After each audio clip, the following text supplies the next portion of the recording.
Well, our kiddos are getting their best outfit ready for the first day of school. Do you remember doing that? Yep. Yeah. So do I. Okay, but as kids prepare to return to the classroom, the demand for child therapy services have actually jumped 32%, and it looks like they're going to continue to rise. Now, to talk more about this, we have Alejandra Galindo. She is a licensed marriage and family therapist over at ThriveWorks. Alejandra, thank you so much for joining us this morning. Yeah, happy to be back this morning. I love this topic of being open about mental health, especially with our kids. I have one, actually I have two, very anxious kiddos right now.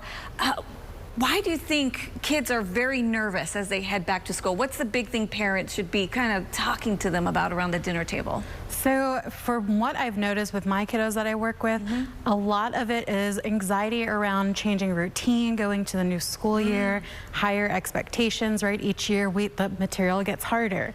Yeah. And so just being able to stay on top of that, and then also bullying and just social interactions is a huge thing that a lot of kids are anticipating as well.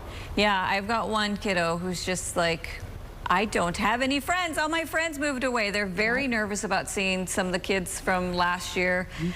Okay, so now let's talk about the statistics here. 32% increase. Yes. That is great.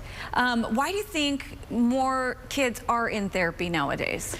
So I think kind of like what I talked about at the beginning of this year, right? We're seeing just a move away from the stigma around mental health in general. I've actually even had more kids advocating to come to therapy services. Oh. So when parents come into sessions, they're like, my kiddo said that their friend goes to therapy and they're wanting to try to talk to somebody. And so there's less of a stigma with that group and generation in general, and which is great, right? Because they're recognizing, hey, I need some skills here. I don't know how to talk to my parents about it. Can you help me?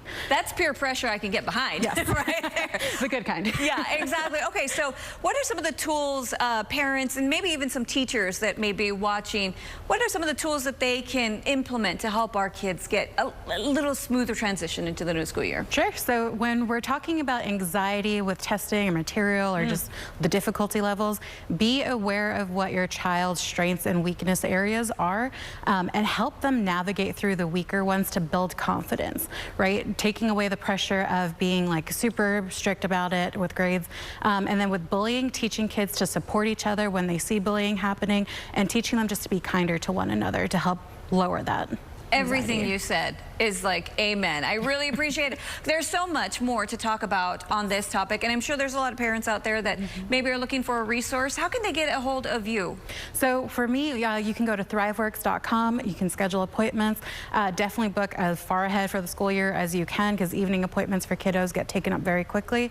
But in general, too, reach out to your school guidance counselor as well, school counselors, just to have added support for anxiety tips to incorporate in the classroom. Alejandra, you're amazing. Thank you so much for stopping by this morning. I'm going to try to help my kiddos ease the anxiety thanks to you.